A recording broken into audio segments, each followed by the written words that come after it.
Tapi ketika dia tidak bertumbuh dalam iman, maka akan sulit. Karena orang tua sekalipun tidak akan dapat hadir 24 jam mengawasi anak-anak. Terbatas tuh orang.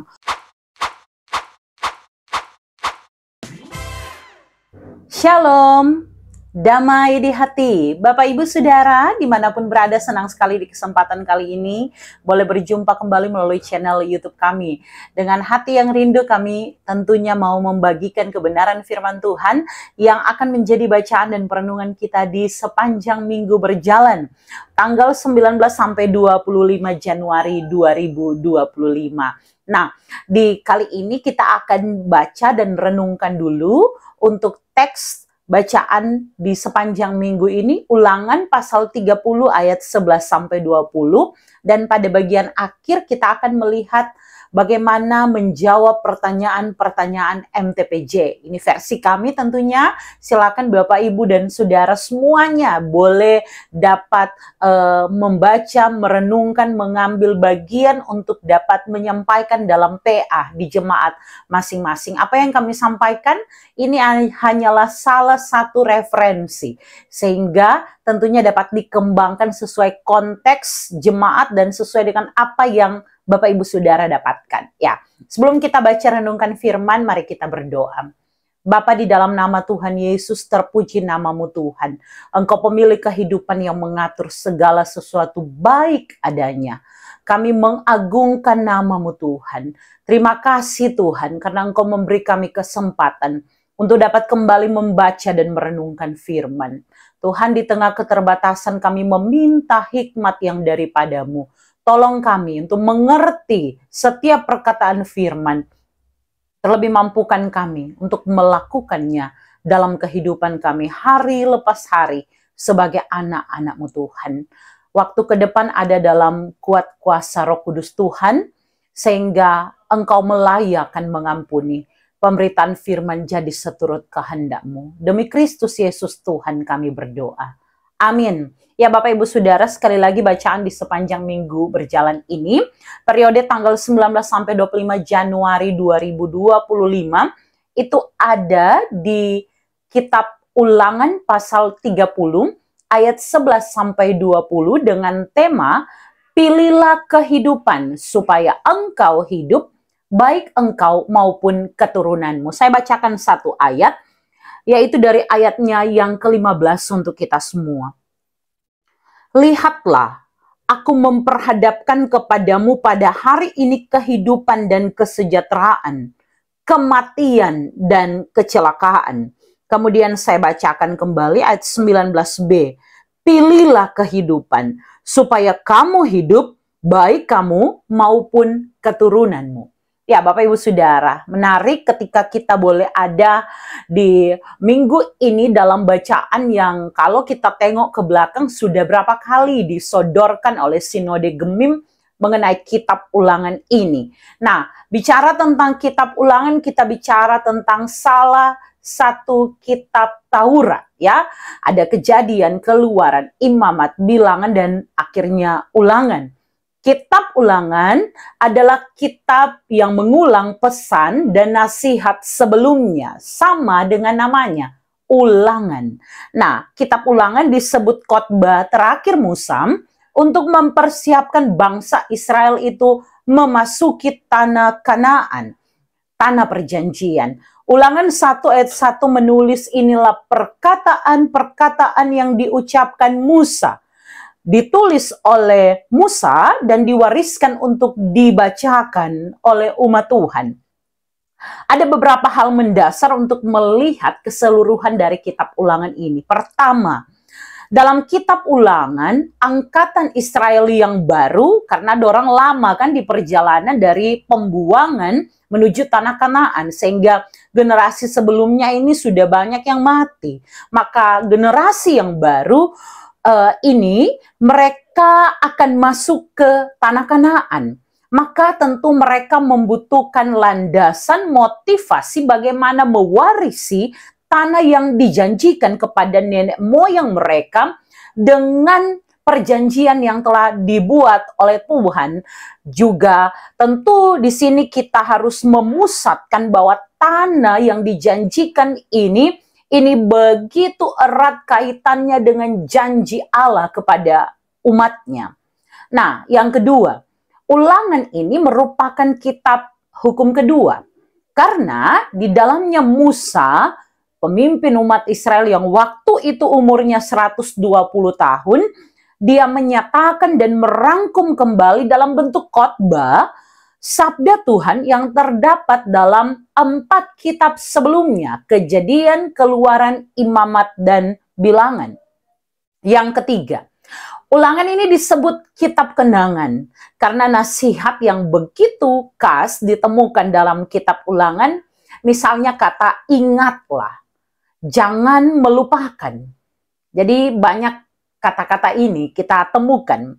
Sehingga Ulangan ini memberi nasihat kepada umat Israel untuk menaati, untuk mempertahankan apa yang sudah Allah nyatakan sebelumnya, baik kepada nenek moyang mereka, tapi juga kepada mereka yang dipersiapkan masuk ke tanah perjanjian.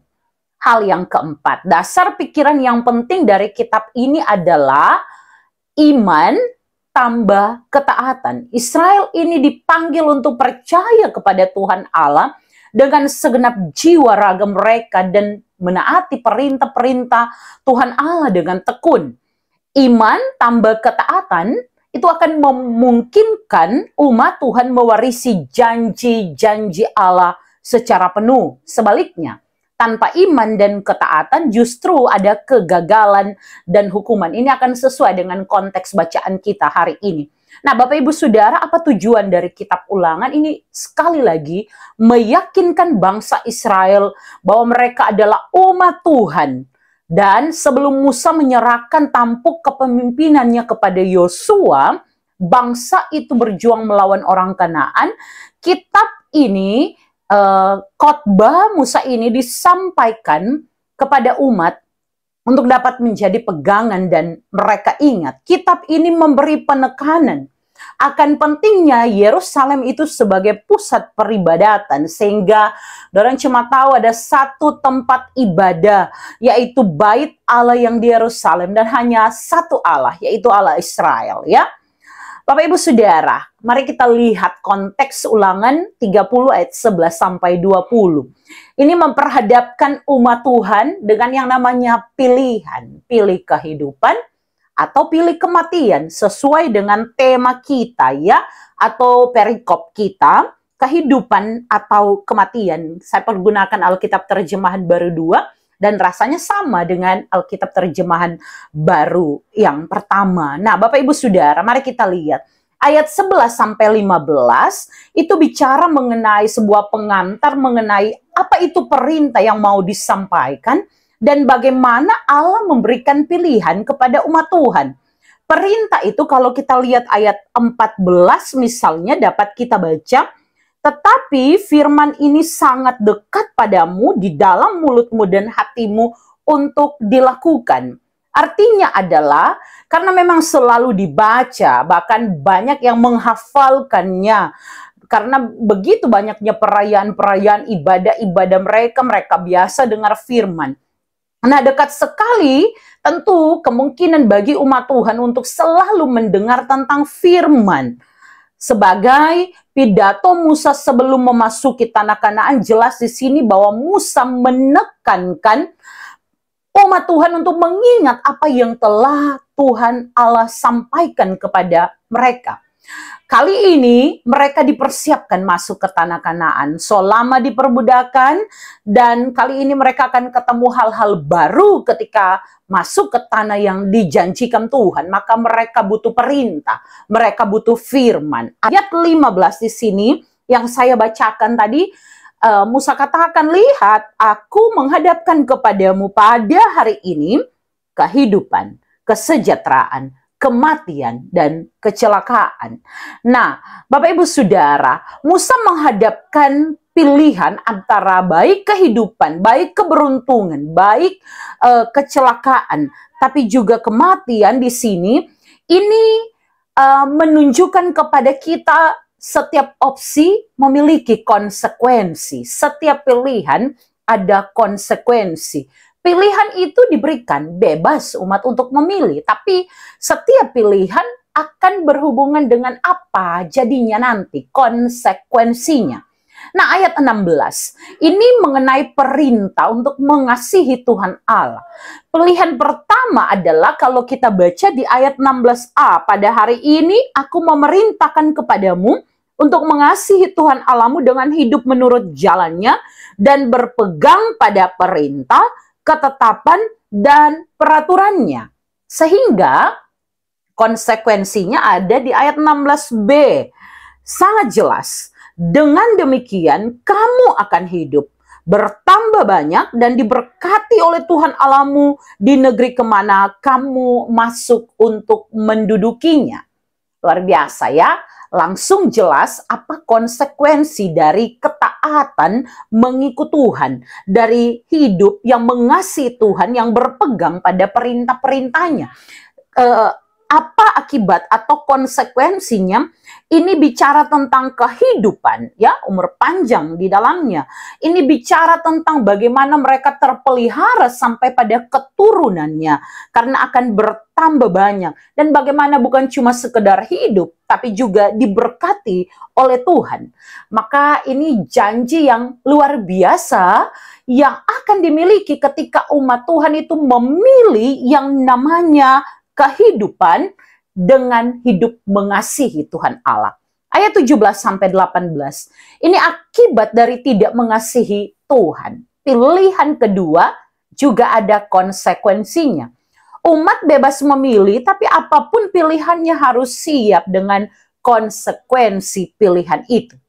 Yang paling terakhir ayat 19-20 mengenai penegasan akan perintah yang diberikan oleh Tuhan. Atas pilihan yang diberikan Musa itu, dia memanggil langit dan bumi sebagai sebuah penegasan, sebagai sebuah saksi dari apa yang disampaikannya, bahwa benar-benar mesti hati-hati sebagai umat Tuhan dalam menentukan pilihan. Dan tentu ditegaskan juga di ayat 19b kalau kita baca, pilihlah kehidupan supaya kamu hidup, baik kamu maupun keturunanmu.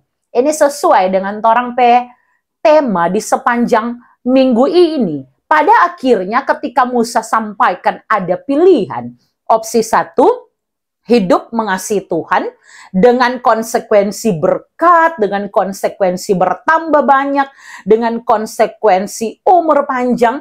Sekarang ada opsi 2 dengan konsekuensinya juga, yaitu kematian, kecelakaan, dan seterusnya. Tetapi menariknya akhirnya Musa pun sampai pada ajakan di ayat 19b ini.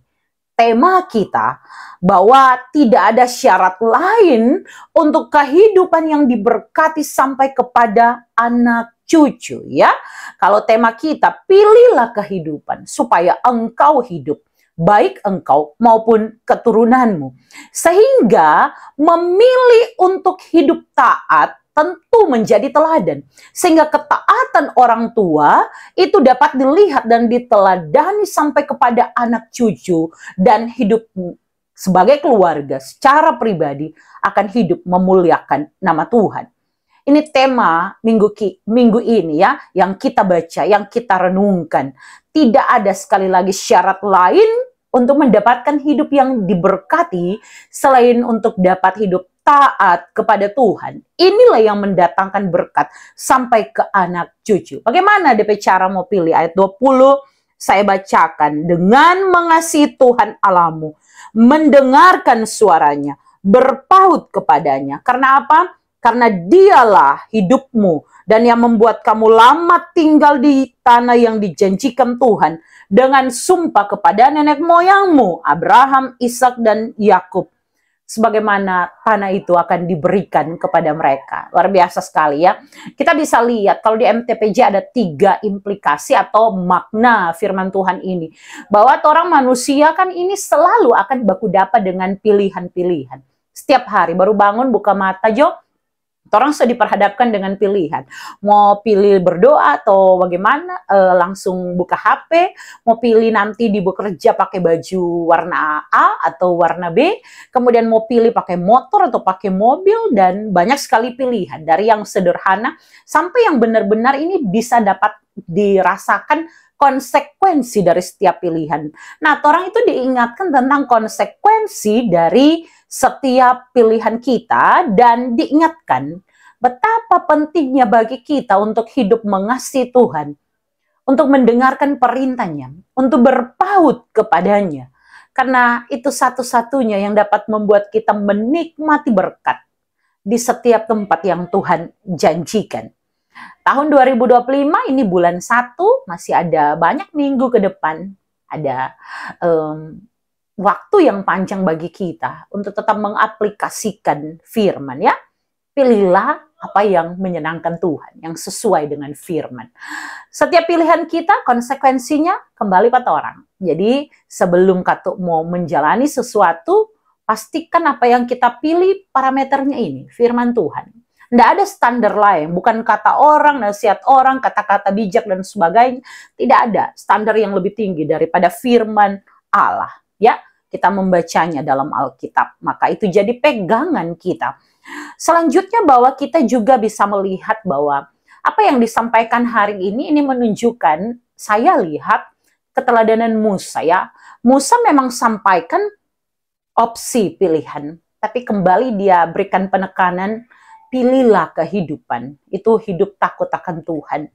Ketika kita memilih kehidupan, memilih hidup benar bukan karena orang takut Tuhan marah kepada orang.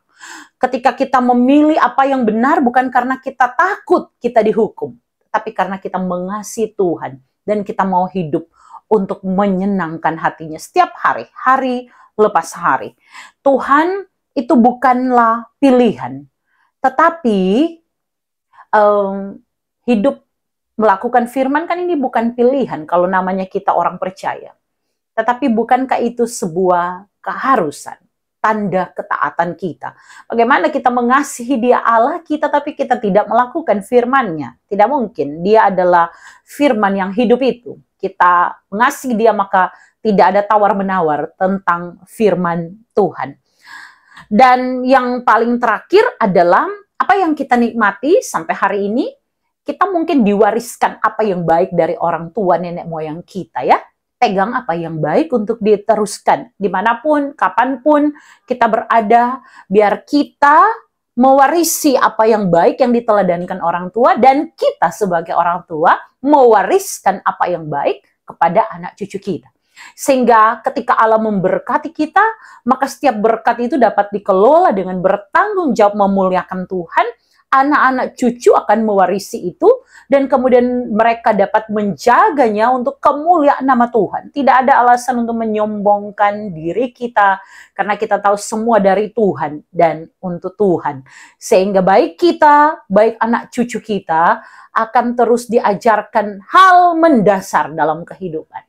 Hidup mengasihi Tuhan, hidup sesuai firman-Nya. Oke, Bapak Ibu Saudara, mungkin itu yang dapat dibagikan. Selanjutnya kita akan lihat sama-sama pertanyaan MTPJ minggu berjalan ini. Ada 3 pertanyaan untuk diskusi di buku MTPJ, karena itu mari kita lihat sama-sama. Yang pertama, apa dan bagaimana seharusnya kehidupan orang percaya berdasarkan Ulangan 30 ayat 11-20. Ya Bapak Ibu Saudara, kalau kita lihat ya Ulangan 30 ayat 11-20 bacaan kita tadi. Kalau tanya apa, kalau tanya bagaimana, ya tentunya kehidupan orang percaya itu adalah kehidupan yang mesti ada syarat mutlak, harus taat kepada Tuhan. Harus hidup mengasihi Tuhan, mendengarkan perintahnya, harus hidup berpaut kepadanya dan tidak ada alasan lain.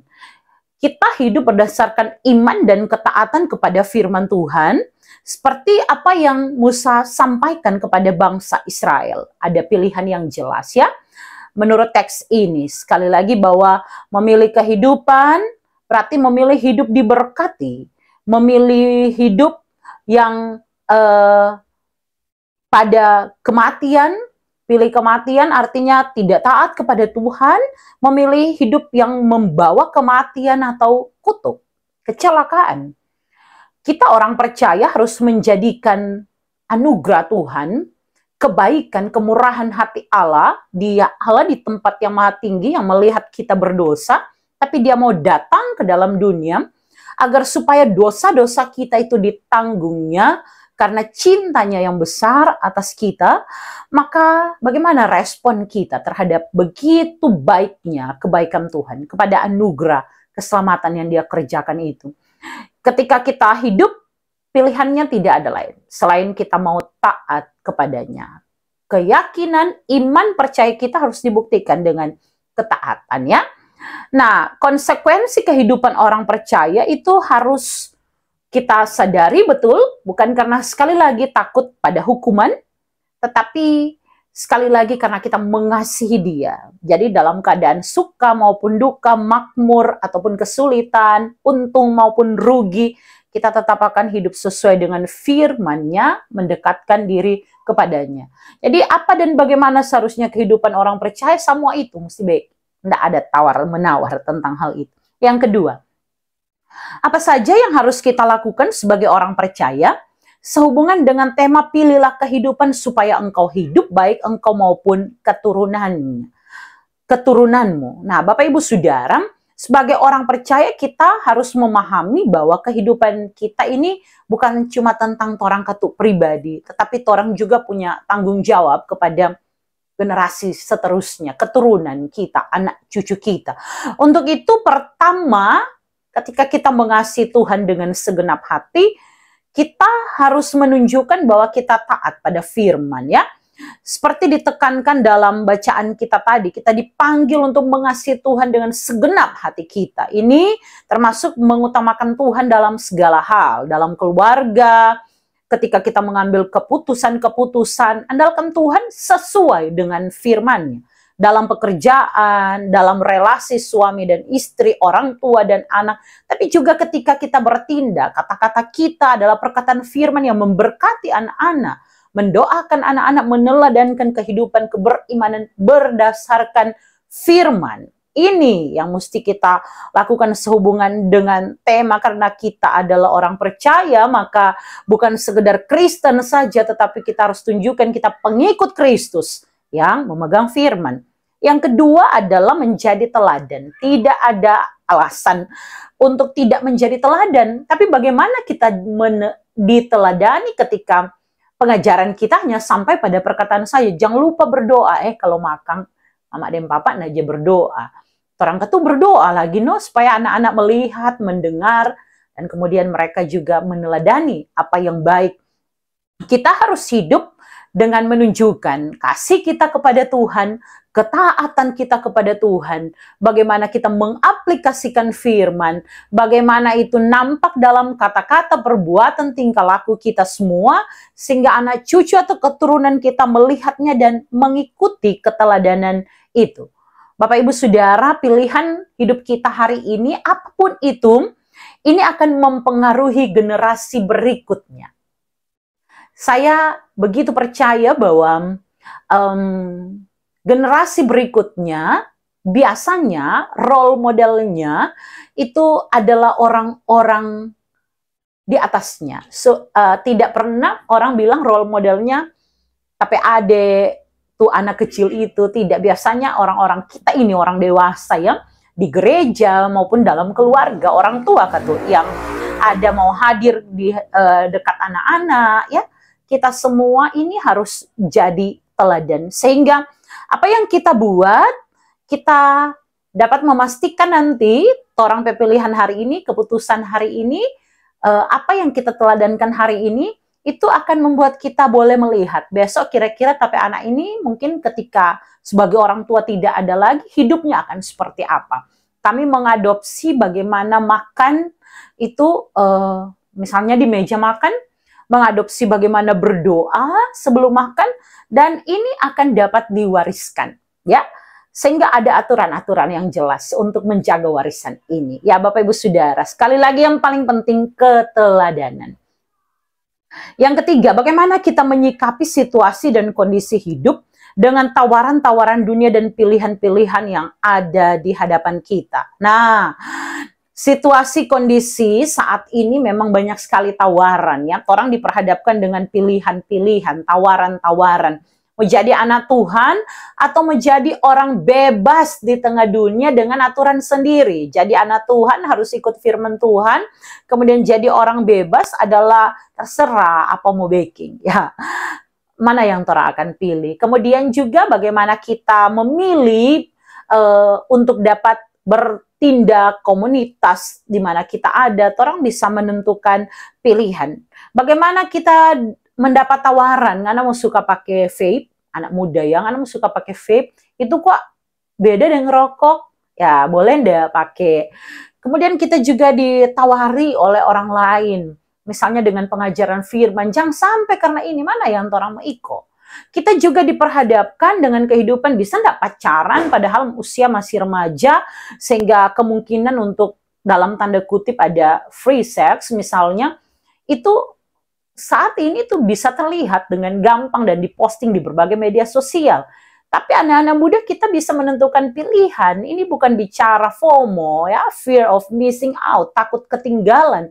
Tetapi bagaimana saya komitmen dalam iman kepada Tuhan, tidak iko-iko dengan teman.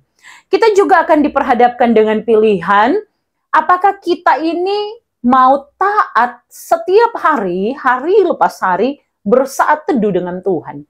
Atau saya sibuk, saya tidak punya waktu untuk itu, sehingga yang kita pilih adalah makin hari makin tenggelam dalam berbagai kesibukan yang tanpa sadar membuat kita jauh dari persekutuan secara pribadi dengan Tuhan.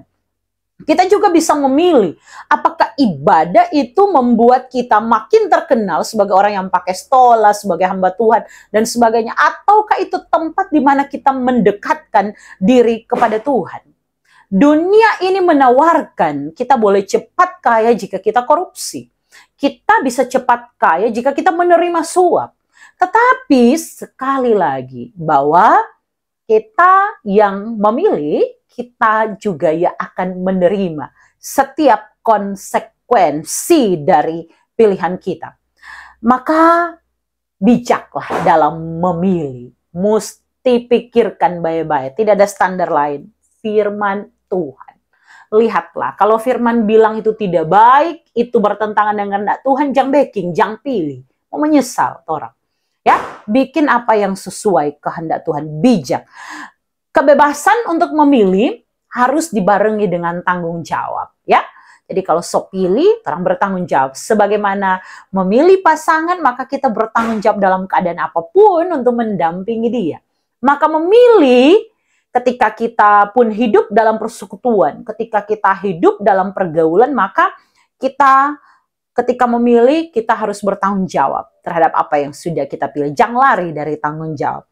Yang paling terakhir tentu paling penting juga adalah teguh berdiri dalam iman. Orang boleh kasih nasihat, apalagi generasi muda, banyak nasihat bisa kita beri. Tapi ketika dia tidak bertumbuh dalam iman, maka akan sulit. Karena orang tua sekalipun tidak akan dapat hadir 24 jam mengawasi anak-anak. Terbatas orang. Tapi mari kita doakan agar generasi kita itu hidup dalam iman kepada Tuhan. Sehingga apapun tawaran, pilihan-pilihan di depan, dia tetap memilih untuk hidup mencintai Tuhan. Orang tua lihat atau tidak, orang tua bisa dengar bahwa hidupnya memuliakan Tuhan. Even dia ada di jauh, ada kuliah di jauh, ada sekolah di jauh, orang tetap doakan. Orang tetap bawa di dalam Tuhan. Supaya yang paling penting warisan iman itu, ya, lebih dari warisan harta dunia. Dengan demikian sekali lagi dengan tema di hari ini Bapak Ibu Saudara, pilihlah kehidupan supaya engkau hidup baik engkau maupun keturunanmu, mengingatkan kita semua ya, agar kita menentukan pilihan dengan bijak, dengan bertanggung jawab di dalam iman dan takut akan Tuhan. Tuhan memberkati kita semua, biar firman-Nya menguatkan kita, dan silakan berefleksi secara pribadi, temukan apa yang mau Allah sampaikan kepada kita sehingga kita makin dimampukan untuk melakukan firman-Nya. Itu yang dapat saya bagikan, dan mari kita berdoa. Bapa, di dalam nama Tuhan Yesus, terima kasih untuk kesempatan ini. Kami begitu terbatas, tapi kami punya Tuhan yang luar biasa, yang hadir di tengah ketidakmampuan kami, keterbatasan kami, menolong memampukan. Tolonglah Tuhan, sehingga kami boleh tetap memilih apa yang baik, yang berkenan kepada Tuhan, dan hidup kami dimampukan untuk menjadi berkat bagi banyak orang. Diberkatilah setiap hamba-hambamu yang mempersiapkan pelayanan, sehingga kami boleh mengambil komitmen untuk terlebih dahulu menghidupi firman-Mu dan memberitakannya dalam ketaatan dan kesetiaan. Tuhanlah yang menolong, Tuhanlah yang memampukan. Terima kasih Bapa di sorga. Waktu ke depan dalam pelayanan, dalam konten-konten selanjutnya, Tuhan yang menolong. Diberkati kami semua, setiap pendengar secara khusus dalam pergumulan, dalam duka cita, dalam sakit. Tuhan sembuhkan, pulihkan, hiburkan, kuatkan, supaya tetap berpengharapan kepada Tuhan. Terpuji namamu Bapa di sorga, ini doa kami, dalam nama Tuhan Yesus kami berdoa. Amin. Ya Bapak Ibu Saudara, akhirnya sampai jumpa. Tuhan Yesus memberkati kita semua. Shalom, damai di hati.